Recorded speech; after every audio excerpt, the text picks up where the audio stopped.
Okay, so let's talk about some more misconceptions or myths within exercise. Let's jump straight in. The first one I want to talk about is turning fat into muscle. Bit of an old myth, bit of a misconception out there. Uh, you cannot do it. You can't turn fat into muscle. They're two completely different things. But if you did want to improve your composition, you need to lose weight, lose the body fat, and increase your muscle tissue, which are two completely different things. And they can be quite challenging to do simultaneously.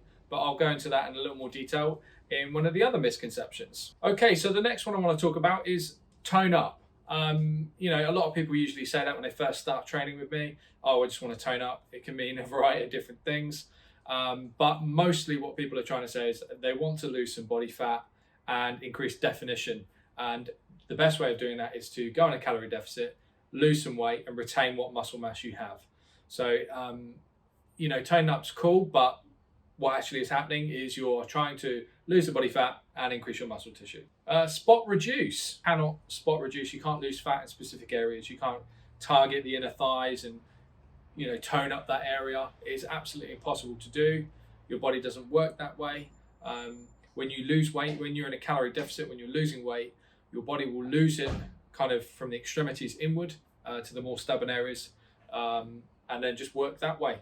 There's no spot reduction, I'm afraid, guys. So there's no magic trick there. It's just a case of hard work, consistency, and calorie deficit. So another one I want to talk about is get a lot of guys, especially, come in looking to get lean and put on some muscle. So as I said earlier, talking about turning fat into muscle, two different things. So when you are trying to get lean and put muscle on, it's quite difficult to do because you need to be in a calorie deficit to lose the body fat, to lose the weight, but you also need to be in a slight surplus of calories to gain muscle, to gain muscle tissue.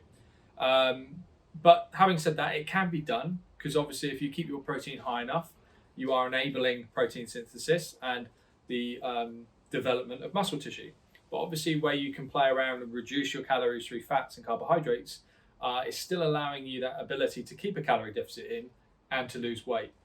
But there will be limitations to that, and it won't be effective for everyone depending on your training experience. But if you're relatively new to training and your body fat levels are a little bit higher and your muscle levels are a bit lower, you would probably see a more significant result from doing that type of dieting. But for someone like myself who's been training a number of years, I would need to be in a deficit, and there's very, very low likelihood of me adding more muscle tissue at this point. So it all depends on the individual and the training experience. Anyway, I hope that clears up some misconceptions for you guys. I'm always open to answering more questions, things that come through. But yeah, let me know, and hopefully I can help you figure out your training or any questions you might have. Catch you next time, guys. Thanks.